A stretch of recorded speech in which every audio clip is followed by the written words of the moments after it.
Hey guys, so I'm just back again. The other video just got cut off a little prematurely, so I just wanted to explain a few other things. When you're filling out your score, you can actually see the totals in the specifics section, and what this is it shows the symptoms and or specifically which symptoms and indicators correlated to which of the 65 conditions. So this is really great if you're trying to really narrow down the ones that are based on filling out your score that are the most important. Um, the ones that would be are the ones that you would find, uh, for instance, like all throughout, if you had basically, say, 8 out of 10 symptoms filled in with something, that's definitely something to pay attention to, especially if you're looking at something where everything is filled in. On the chart, it may not have been at the very top, but everything is about a 3 or a 4, for instance, like with manganese. If you have poor quality sleep, anxiety, hyperactivity, loss of muscle tone, and prone to injury, and all of it was sort of like 2 to 4, maybe you score in there, and your overall score is just indicates maybe it might be at 75 or something like that. Um, you would want to maybe check back into the specifics page and just see. And if you notice that it's all filled in, then that actually would be a supplement you'd want to pay attention to, that the chart might not have been able to um, identify as easily. So that's essentially it. When you go through, it's nice to pay attention to the scores in here.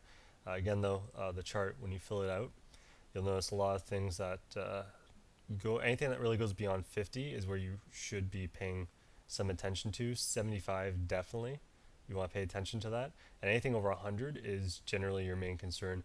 You shouldn't have too many things over 100. I mean, if you have anything that's really going far, like 125, 150, that is your main concern.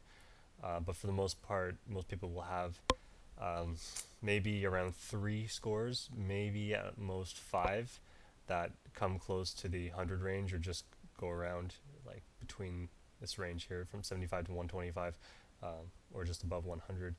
So those 3 to 5 things that would pop up, you would want to focus on.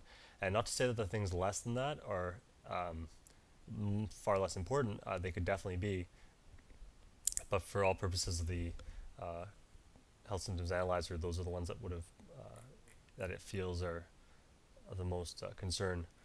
You'll notice too, a lot of supplements, unless they're directly on, will generally not typically be above 75. Um, but that's the thing. If you do have supplements that are reaching 75 or just going over, you really should pay attention to those, because, like I mentioned, most times they won't go that high. Most supplements will stay beneath 75 range, um, and so on. Now, okay, so you're saying that's all fine and good, but you take it and everything all the scores are hitting 75 or above. They're way up there. What we'd recommend is just going back in and checking your scores again. If everything still seems alright and everything is 75 plus, um, go into the submarine systems, get a more detailed look at each of the numbers, and most importantly the specifics, and see which scores are having the greatest incidence of 5s across the board. So for instance, if you have hypoglycemia and almost everything is a 5, or it's like 4 or 5, 4 or 5, like that, that's really what you should be focusing on. Of course, if that's the case as well on the chart, it's going to be way off and really high.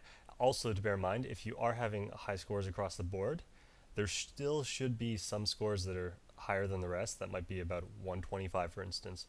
Again, those are the ones you want to focus on. It's all about relativity, so you can have everything quite high, but it's still the ones that are even above those that you want to focus on. And as you do attend to those various conditions, you should notice that all the other scores slowly drop, because they're all sort of interconnected. So when those big ones get knocked down a bit, everything else will start dropping down to, say, like from 75s to 50s and so on. And as you keep narrowing down your test scores, and every 2 weeks to every month redoing the test, which is what we recommend, you'll notice that your scores, if you have been addressing them, addressing the various conditions, they should be dropping.